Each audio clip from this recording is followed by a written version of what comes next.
Bueno, 2016 fue un año difícil en materia inmigratoria para aquellos que esperaban avanzar en muchos de los temas, desde el estancamiento de la posibilidad de avanzar en las acciones ejecutivas que no prosperó en la Corte Suprema de Justicia, el incremento en la llegada de más menores y familias a través de la frontera, dinero que no pudo concretarse o que está todavía siendo negociado para Centroamérica y evitar precisamente ese paso. Y bueno, la elección de Donald Trump, quien ha prometido construir un muro y revertir muchos de los asuntos en los que se había podido avanzar en los últimos años. ¿Qué deja este 2016 además de toda esta lista? Vamos a analizarlo con Oscar Chacón, nos acompaña en Chicago. Oscar, es un placer tenerte con nosotros de Alianza Américas una vez más. Y fíjate que nada más el recuento pequeño que hicimos, sí fue un año bastante difícil para inmigración, balance relativamente negativo. Sin duda, o sea, yo creo que, es más, yo te diría que la campaña de Donald Trump vino en cierta forma a reanimar una campaña que realmente data ya de hace por lo menos 20 años, es decir, la campaña que ha venido promoviendo de manera continua, sistemática, el sentimiento antimexicano y por extensión el sentimiento antiinmigrante. Es una campaña que data desde principios de los años 90 y que ha tenido como múltiples momentos y nunca había llegado a tener el grado de prominencia que tuvo en el marco de la campaña electoral que terminó pues con la elección de Donald Trump como presidente de Estados Unidos. Pero creo que los otros temas que tú señalaste indudablemente son como los puntos que yo también realzaría.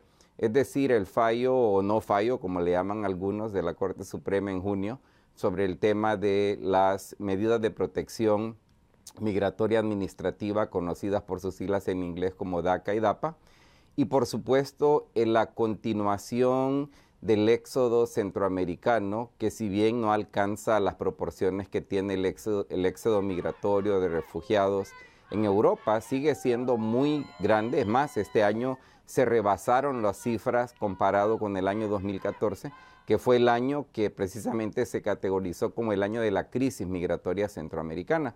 Yo creo que a esto añadámosle también que sigue siendo cierto que en Estados Unidos vivimos bajo un régimen político que castiga severamente a las personas que residen en Estados Unidos sin autorización migratoria, que incluye, por supuesto, como medidas prioritarias, el detener y el deportar a personas recién llegadas. Vimos también casi a final del año cómo también se revertió la posición estadounidense sobre el tema de los refugiados haitianos, que habían venido incrementando su presencia en cuanto al número de personas llegando a la frontera sur.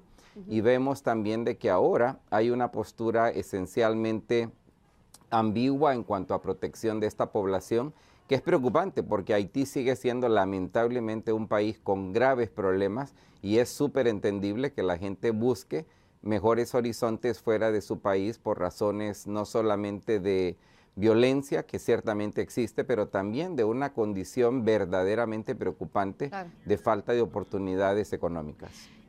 ¿En qué se quedó corto? Es un año difícil. Sí, ¿en qué se quedó corto, digamos, el movimiento inmigratorio, pro reforma inmigratoria? Hubo sí movilizaciones, pero estuvo realmente de manera coordinada. ¿Qué se puede aprender de lo que pudo haberse hecho mejor y qué fue eso?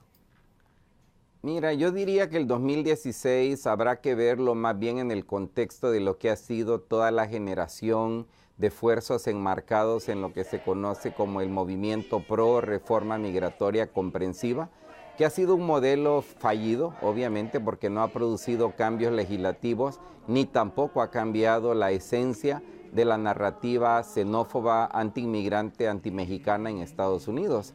Yo te diría que la gran lección que debemos entender es que este esquema denominado reforma migratoria comprensiva tiene que ser cambiado a futuro. Hoy con la administración Trump y con el dominio de los republicanos se vuelve incluso más urgente pensar de manera mucho más creativa, mucho más modesta, diría yo, en cuanto a cómo ir avanzando en cambios que pudieran ser viables, a pesar de que muchos dirían que nada se puede hacer con un presidente Trump y con un Congreso republicano. Yo me atrevería a diferir, diría de que sí hay oportunidades, lo que pasa que son oportunidades que tendremos que buscar y construir de manera muy minuciosa.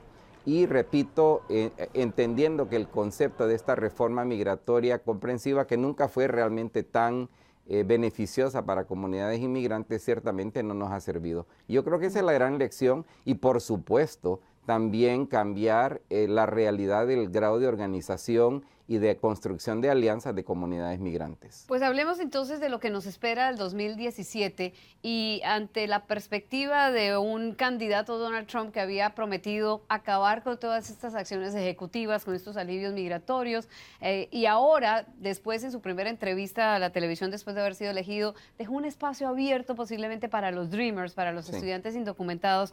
¿Qué se puede hacer? ¿En qué se puede avanzar? ¿Y qué tan factible realmente es que el muro termine siendo construido y en qué partes? Porque hay mucha parte donde ya está construido. Sí, correcto.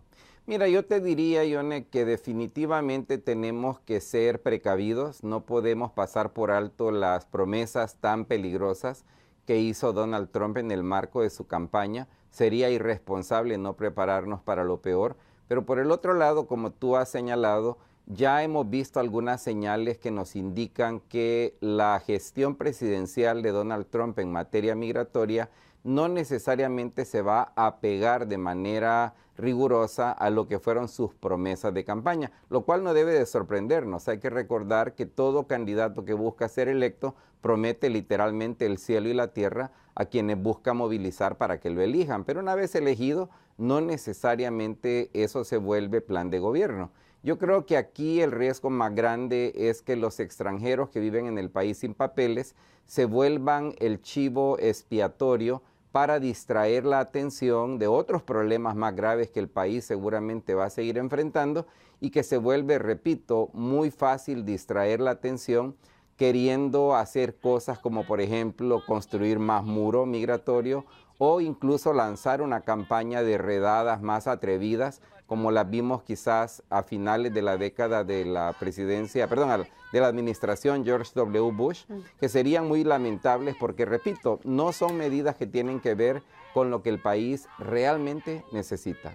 Pues veremos, Oscar, a ver cómo se comporta entonces este nuevo año y estaremos contigo, por supuesto, a lo largo de lo que ocurre en materia de migración y en otros temas. Oscar Chacón, de Alianza Américas, como siempre. Muchísimas gracias. Feliz año para ti, si no tenemos la oportunidad de igual para contar ustedes contigo también. en estos días. Cuídense mucho. Hasta la próxima.